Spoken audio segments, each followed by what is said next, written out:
Merasa aman dari kejaran polisi setelah 11 tahun buron, Iqbal warga Jalan Letnan Mukmin, Kelurahan 24 Ilir, Kecamatan Bukit Kecil Palembang, memilih pulang. Apalacur, kepulangannya terendus oleh aparat kepolisian. Alhasil, Iqbal yang merupakan buronan kasus pembunuhan di dekat SPBU Jalan Radial Palembang pada 19 Desember 2011 yang silam ditangkap oleh tim Pidum Polrestabes Palembang pimpinan AKP Robert Pardamaian Sihombing.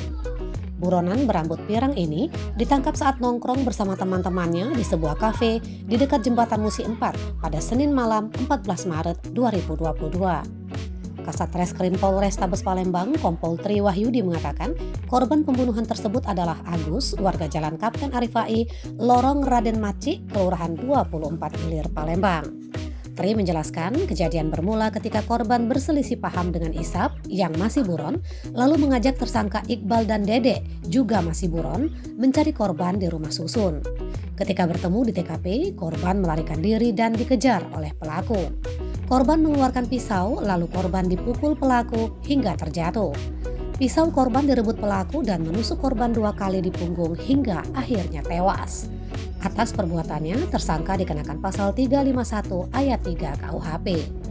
Kepada polisi, Iqbal mengakui perbuatannya menusuk korban.